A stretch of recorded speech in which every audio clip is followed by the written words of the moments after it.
اور تیسری بات کہ اللہ کی رضا کے لیے اتنی محنت کرو جتنا تم اللہ کے محتاج ہو.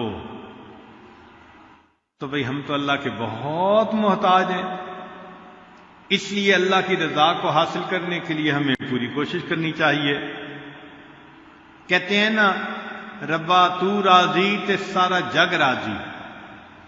جس بندے سے اللہ راضی ہو جاتے ہیں سارا جگ اس سے راضی ہو جاتا ہے، اور جس سے اللہ ناراض ہو جاتے ہیں ساری دنیا ناراض ہو جاتی ہے. یہ خزاں کی فصل کیا ہے فقط ان کی چشم پوشی.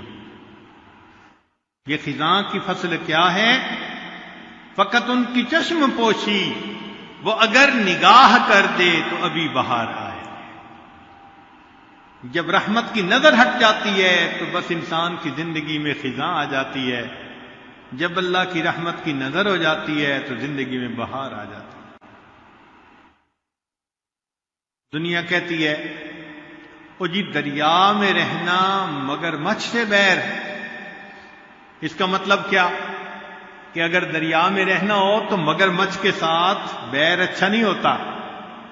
تو بھئی دنیا میں رہنا اور دنیا کے بنانے والے سے بیر، یہ کیسے ہو سکتا ہے؟ تو ہمیں اللہ تعالیٰ کو راضی کرنے کی اتنی کوشش کرنی چاہیے جتنا ہم اللہ کی رضا کے محتاج ہیں. جب اللہ تعالیٰ کسی بندے سے خفا ہوتے ہیں تو پھر اس کو تگنی کا ناچ نچا دیتے ہیں. سونے کو بھی ہاتھ لگاتے ہیں تو مٹی بن جاتی ہے. ذلتیں ملتی ہیں، انسان گھر بیٹھے بٹھائے ذلیل ہو جاتا ہے.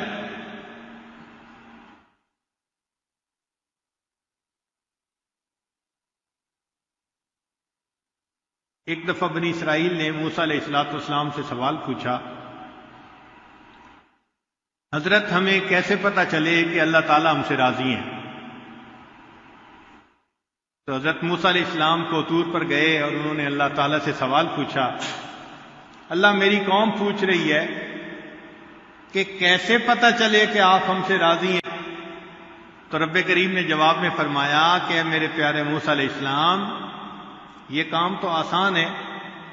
ان لوگوں سے کہہ دیجئے کہ یہ اپنے دل میں جھانک کر دیکھیں، اگر یہ اپنے دل میں مجھ سے راضی ہیں میں پروردگار ان سے راضی ہوں، اور اگر اپنے دل میں یہ مجھ سے خفا ہے میں ان سے خفا ہوں.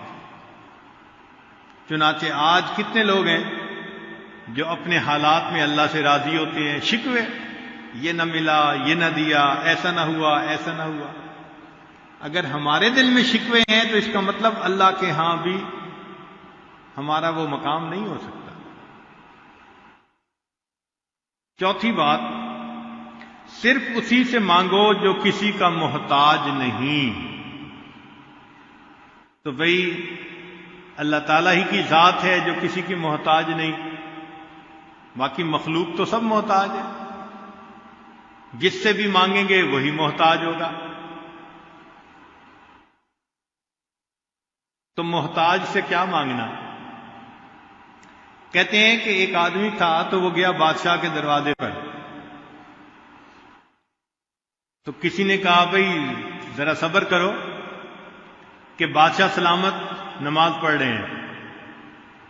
وہ رک گیا. تھوڑی دیر بعد پوچھا بھئی اب فارغ ہوئے؟ کہنے لگا نہیں ابھی وہ دعا مانگ رہے ہیں. تو اس نے دل میں سوچا کہ جب خود بادشاہ ہی اللہ سے مانگ رہا ہے تو میں اس بادشاہ کے دروازے کے مانگنے کے لیے کیوں آیا؟ مجھے بھی چاہیے میں بھی اللہ سے مانگوں. تو فرمایا کہ صرف اسی سے مانگو جو کسی کا محتاج نہیں.